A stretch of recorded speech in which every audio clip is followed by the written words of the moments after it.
वो मैं देने वाला हूँ। और ग्रुप में मटेरियल भी डाल दिया गया था, केडी का ही पूरा प्रिंट आउट है, जो आप लोग वहाँ से पढ़ सकते थे। ठीक है, तो फिलहाल अभी जो हम लोगों को करना है वो ये है कि हम लोग कंजंक्शन के इंट्रोडक्शन क्लास में हैं आज। और आशा करता हूँ आप लोगों को अच्छा लगेगा ये चैप्टर। कंजंक्शन शुरू करने से पहले मैं थोड़ा सा इसका बैकग्राउंड डिस्कस करूंगा आप लोगों से। कंजंक्शन बेसिकली एक ऐसा वर्ड है जो दो शब्द को जोड़ सकता है, दो फ्रेज को जोड़ सकता है, दो क्लॉज को जोड़ सकता है, और इवन दो सेंटेंस को जोड़ सकता है। तो कंजंक्शन को पहले समझना होगा, इसके बाद हम लोग इसके एरर पार्ट में आएंगे। तो आज जो हम लोग क्लास करेंगे, आज हम लोग पूरी तरह से इसके कॉन्सेप्ट पे काम करेंगे। और नेक्स्ट क्लास में आप लोगों को इससे रिलेटेड एरर देखने को मिलेगा। तो सबसे पहली बात जो है, सब लोग आज का क्लास थोड़ा छोटा होगा, हो सकता है आधे घंटे में खत्म हो जाए, क्योंकि आज इंट्रोडक्टरी क्लास है। तो कंजंक्शन का जो मेरा आज बताना है, मैं वो बताना चाह रहा हूँ आप लोगों को। आप लोग नोट करने लायक कुछ भी नहीं है, बस सुनिए ध्यान से। कंजंक्शन कंजंक्शन की जहाँ तक बात होती है, कंजंक्शन बेसिकली एक वर्ड है, या फिर मोर देन वन वर्ड भी हो सकता है, ग्रुप में भी हो सकता है, जिसका काम ये है कि वो दो या दो से अधिक शब्दों को जोड़े, फ्रेजेस को जोड़े, क्लॉज को जोड़े, या सेंटेंस को जोड़े। उसका जनरली काम ये होता है। लेकिन कोई एक सडन एक्सप्रेशन क्रिएट करना उसके बस में नहीं है। अगर ऐसी कोई घटना घटती है जहाँ पर हम देखते हैं कि वो एक सडन कुछ क्रिएट करता है, सडन एक्सप्रेशन लाता है, तो फिर वो इंटरजेक्शन हो जाता है। तो कंजंक्शन और इंटरजेक्शन में थोड़ा सा ही ये बेसिक डिफरेंस है, आप लोग उसको जान के रखिए। इसके कितने तरीके से मतलब उसको देखना है कंजंक्शन को। बेसिकली अगर आप लोग ध्यान से देखेंगे तो कंजंक्शन को हम लोग चार पार्ट में डिवाइड कर सकते हैं। एक होता है कोऑर्डिनेटिंग कंजंक्शन, दूसरा है सबऑर्डिनेटिंग। मैं सबका एग्जांपल के साथ आपको बताऊंगा। बुक का जो स्क्रीनशॉट दिया हुआ है, आप लोग चाहें तो उसको एक बार गो थ्रू भी कर सकते हैं जहाँ तक इंट्रोडक्शन है। तो कोऑर्डिनेटिंग है, सबऑर्डिनेटिंग है, इसके बाद आपको कोरिलेटिव कंजंक्शन है, फिर कंपाउंड कंजंक्शन है। चार ये पार्ट है, अलग अलग चार पार्ट है। ठीक है, तो मुझे जो आज, हाँ पूजा कुछ बोलना चाह रही हो तुम? नहीं भी। तो देखिए, कंजंक्शन का जहां तक मुद्दा है, कोऑर्डिनेटिंग कंजंक्शन मैं आज सबके ऊपर सिर्फ डील करूंगा, और उसके बाद फिर चर्चा कर लेंगे कुछ विशेष को लेके। कोऑर्डिनेटिंग कंजंक्शन नाम से ही जैसा लग रहा है, स्पष्ट है कि दो ऐसे शब्द को जोड़ना, या फिर दो ऐसे फ्रेज को जोड़ना, या फिर दो ऐसे सेंटेंस को जोड़ना जो इक्वल रैंक का हो। इक्वल रैंक का मतलब इक्वल इंपॉर्टेंस रखने वाला है। मतलब दो कोऑर्डिनेटिंग क्लॉज को हम जोड़ेंगे जिस कंजंक्शन से, उसको हम कोऑर्डिनेटिंग कंजंक्शन बोलेंगे। सीधी सी बात है। जैसे फॉर एग्जांपल देखिए, आपको दिख रहा है वहां पर कि read the notes and return it to me. यहाँ पे दो घटनाएं हैं, एक है ही रेड द नोट्स, और दूसरा है ही रिटर्न इट टू मी। दोनों दोनों सेंटेंस को एंड के द्वारा क्या किया गया है, जोड़ा गया है। जबकि दोनों ही इक्वल इंपॉर्टेंस के हैं, दोनों ही एक दूसरे से इंडिपेंडेंट है, कोई किसी पे निर्भर नहीं कर रहा है, इसीलिए दोनों ही कोऑर्डिनेट क्लॉज हैं। और इन दोनों ही कोऑर्डिनेट क्लॉज को हम जोड़ रहे हैं एक ऐसे कंजंक्शन से जो कि कोऑर्डिनेटिंग कंजंक्शन होगा। स्पष्ट रहिए कि जब दोनों पार्ट सेंटेंस के, चाहे वो फ्रेज हो या सेंटेंस हो या क्लॉज हो, एक दूसरे पे निर्भर नहीं करता, तो जिस तरह का कंजंक्शन हम लोग के सामने आता है वो है कोऑर्डिनेटिंग कंजंक्शन। अब कोऑर्डिनेटिंग कंजंक्शन का क्या लिस्ट है, कौन कौन से कंजंक्शन कोऑर्डिनेटिंग कंजंक्शन होते हैं? आसान सी बात है, एंड, बट और येट। इस तरह के जहाँ भी आपको दिखे, ठीक है, वहाँ पे आपको कोऑर्डिनेटिंग कन्वेंशन उसको कहना है। इसमें और भी आपको मिलेगा, both and as well as now, too, either or, neither nor, इस तरह के भी कन्वेंशन कोऑर्डिनेटिंग कन्वेंशन के पार्ट होते हैं। ठीक है, तो सबसे पहले मुद्दा ये था कोऑर्डिनेटिंग कन्वेंशन मुझे समझाना था, मैंने समझाया। कि दो ऐसे फ्रेज या दो ऐसे सेंटेंस या फिर दो ऐसे क्लॉज जो इंडिपेंडेंट हैं एक दूसरे से, उनको जो कन्वेंशन जोड़ेगा वो कोऑर्डिनेटिंग कन्वेंशन होगा। सिंपल।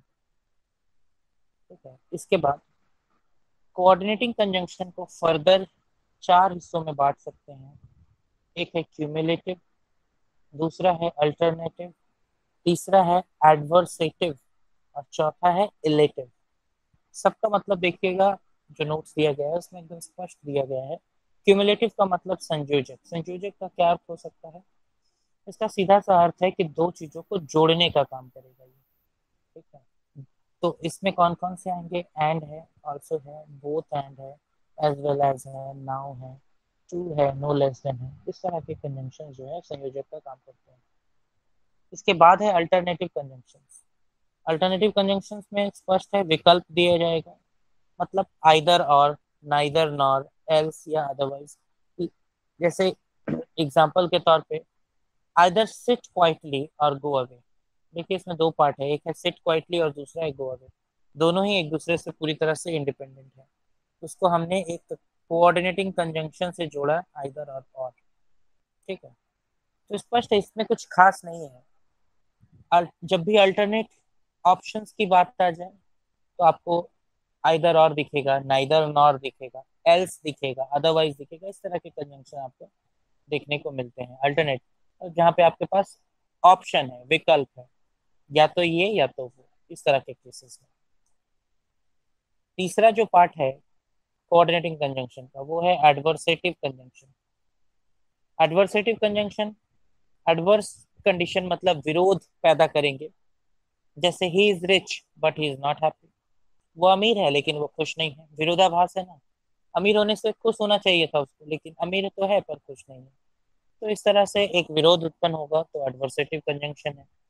उसके बाद जो चौथा पार्ट है वो है इलेटिव, मतलब परिणाम सूचक, जिसको आप रिजल्ट कहते हैं, कॉज एंड इफेक्ट वाला कंडीशन। तो उसको इलेटिव कहते हैं, जिसमें सो आता है। ठीक है। तो जब थोड़ा सा डिपेंडेंसी कम हो, इंडिपेंडेंट हो लेकिन परिणाम देने लायक हो, जैसे I was ill so I could not come. मैं बीमार था इसलिए मैं नहीं आया। ठीक है। तो ये इलेटिव कंजंक्शन होते हैं जहां पर परिणाम दिखे, एक रीजन हो और एक उसका रिजल्ट हो। रीजन यहाँ पे बीमार होना है, आई वॉज इल, मैं बीमार था।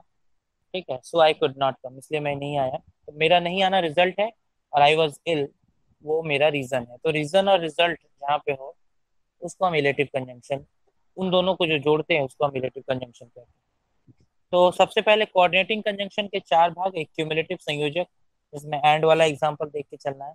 उसके बाद अल्टरनेटिव विकल्प जिसमें हो, जैसे either or, neither nor, else, इस तरह के। एडवर्सेटिव कंजंक्शन जिसमें विरोध उत्पन्न होता है, but, yet, still, only, however, इस तरह के कंजंक्शन इसमें देखने को मिलेंगे। इसके बाद चौथा जो है वो है इलेटिव। इलेटिव कंजंक्शन में जहाँ पे रीजन और रिजल्ट हो उसको हम कहते हैं। ये हो गया आपका कोऑर्डिनेटिंग कंजंक्शन के पास। इसके बाद सबऑर्डिनेटिंग कंजंक्शन है। सबऑर्डिनेटिंग कंजंक्शन में मतलब एक क्लॉज जो है वो दूसरे क्लॉज के ऊपर डिपेंड करेगा, उसको हम सबऑर्डिनेटिंग कंजंक्शन कहते हैं। ये सब आपके एग्जाम पॉइंट ऑफ व्यू से इंपॉर्टेंट नहीं है। ठीक है। ये सब बस इसलिए मैं बता रहा हूँ ताकि थोड़ा सा बेस क्लियर हो जाए। उसके बाद जब हम लोग इसको अप्लाई करेंगे कल के क्लास से, मतलब नेक्स्ट क्लास से, वहां से आपको कंजंक्शन का जो मूल मुद्दा है वो देखने को मिलेगा। ठीक है। तो कोऑर्डिनेटिंग मैंने बताया क्या क्या होता है, मैं बस ऐसे ही डिस्कस कर ले रहा हूँ। इसके बाद सबऑर्डिनेटिंग कंजंक्शन है। सबऑर्डिनेटिंग कंजंक्शन में खास ये है कि इसमें जो दोनों क्लॉज रहेंगे वो डिपेंडेंट होंगे एक दूसरे के ऊपर। एक प्रिंसिपल क्लॉज होगा और दूसरा सबऑर्डिनेट क्लॉज होगा, आश्रित होगा उसके ऊपर। तो यहाँ पे आपको कई तरह के ऑप्शंस देखने को मिलेंगे। ठीक है। सबऑर्डिनेटिंग कंजंक्शन में जैसा कि आप लोगों के पास नोट से आप लोग पढ़ चुके होंगे, टाइम के लिए कौन कौन सा आता है? व्हेन है, व्हेनेवर है, टिल है, अनटिल है, बिफोर है, सिंस है। इस तरह का जहाँ पे टाइम रिलेटेड कंजंक्शन होगा तो हम उसको सबऑर्डिनेटिंग कंजंक्शन बोलेंगे टाइम का। उसी तरह से प्लेस रिलेटेड है, वेयर, वेन, वेर एवर, इस तरह का है। पर्पस है, रिजल्ट है, कंडीशन है, मैनर है। ठीक है। इस तरह के काफी लंबे चौड़े कंजंक्शन है, तो ये आपको सबऑर्डिनेटिंग कंजंक्शन में मिलेंगे, इसमें कुछ खास नहीं है। ठीक है। कोरिलेटिव कंजंक्शन क्या होता है ये थोड़ा मुझे बताना है, नंबर 3। कोरिलेटिव कंजंक्शन जो होता है, इसको अच्छे से थोड़ा सा समझिए। मूल रूप से कंजंक्शंस का दो पार्ट है, कोऑर्डिनेटिंग और सबऑर्डिनेटिंग, मैंने वो बता दिया। कोऑर्डिनेटिंग कंजंक्शन का जो अल्टरनेटिव कंजंक्शन वाला हिस्सा है, उसे आप पेयर कंजंक्शन या कोरिलेटिव कंजंक्शन भी बोल सकते हैं। कोरिलेटिव कंजंक्शन वे कंजंक्शन होते हैं जो पेयर में उपलब्ध होते हैं, वो हमेशा पेयर में पाए जाते हैं, जैसे आइदर और, नाइदर नॉर। इससे रिलेटेड दो ऐसे पेयर वाले कंजंक्शन जो भी हो, पेयर वाले जो भी कंजंक्शन हो, उससे आप कोरिलेटिव कंजंक्शन कहेंगे। इसका मतलब ये नहीं कि वो कोऑर्डिनेटिंग नहीं है, वो कोऑर्डिनेटिंग ही है, लेकिन उनका नेचर है कोरिलेटिव। ठीक है। तो कोरिलेटिव कंजंक्शन का जहां तक बात है, इसमें मुझे कुछ कुछ वाक्य हैं जो मैं कल कर मतलब अगले क्लास में कराऊंगा। मैं बस अभी आपको नोट करा रहा हूँ कि क्या क्या करना है। ठीक है। और इसके बाद है कंपाउंड कंजंक्शन। कंपाउंड कंजंक्शन का जो बात है या मुद्दा है, एक से अधिक शब्द रहेंगे जो कि आपको कंजंक्शन का काम करेगा, जैसे सो दैट। मैंने पहले ही बताया, कंजंक्शन शब्द ऐसे शब्द होते हैं जो जोड़ने का काम करते हैं, लेकिन जब एकाधिक शब्द मिलकर जोड़ने का काम करे तो उन्हें हम कंपाउंड कंजंक्शन का नाम देते हैं, जैसे so that, provided that, as well as soon as. ये एक साथ ही रहते हैं लेकिन एक से अधिक शब्द होते हैं, इसलिए हम इसे कंपाउंड कंजंक्शन का नाम देते हैं। तो आशा करता हूँ कि कंजंक्शन का जो क्लासिफिकेशन है वो क्लियर होगा। मूल रूप से दो तरह के, कोऑर्डिनेटिंग और सबऑर्डिनेटिंग। कोऑर्डिनेटिंग में चार हिस्से में बांट दिया गया है, सबऑर्डिनेटिंग में भी कई है, सात आठ तरीके से आप इसको ले सकते हैं। टाइम डिपेंडेंट, प्लेस पे, कॉज पे, पर्पस पे, रिजल्ट, कंडीशन, मैनर, कंपैरिजन। ठीक है, इस तरह से कंट्रास्ट, इस तरह से आप सबऑर्डिनेटिंग को बांट दीजिए। और नेचर वाइज कोरिलेटिव हो सकता है, कंपाउंड हो सकता है, या जैसा नॉर्मल रहता है वैसा हो सकता है। ठीक है। तो ये हमारा आज का जो मूल मुद्दा था, कंजंक्शन का जो बेसिक कंसेप्ट था, ये मैं डील कर पाया हूँ। ठीक है। अगले क्लास, नेक्स्ट क्लास से, आज क्लास मैंने पहले ही बता दिया, बहुत ही छोटा आधा घंटा का क्लास होने वाला था, और मेरे घर पे यहाँ लाइन भी नहीं है तो थोड़ा सा दिक्कत हो रहा है। तो नेक्स्ट क्लास में आप लोगों का कंजंक्शन का रियल जो मैटर है, जिसको पढ़ाना है, मतलब जो एग्जाम पॉइंट ऑफ व्यू से बहुत ही ज्यादा इंपॉर्टेंट है, वो होगा। ठीक है। उसको हम लोग करेंगे आज। आज का क्लास बहुत ही छोटा हुआ, और आधा घंटे में ही आज मैं खत्म कर दे रहा हूँ। ठीक है। कल से हम लोग कंजंक्शन के ऊपर पूरा बेसिक से स्टार्ट करेंगे, और कोशिश करेंगे कि हम लोग इसको कंप्लीट करें 2-3 दिन में। ठीक है। तो नरेशन से मैं फिर बोलता हूँ कि आज हमारे पास काफी टाइम है। कंजंक्शन मैं आज ज्यादा इंटर करना नहीं चाह रहा हूँ। आप लोग बताइए कि अगर नरेशन को लेके पिछला किसी का कुछ रूल को लेके कुछ डाउट है तो 10-15-20 मिनट और निकाला जा सकता है आज। नरेशन को लेके किसी को कुछ पूछना है? भैया बोले थे बुधवार को नरेशन का होगा।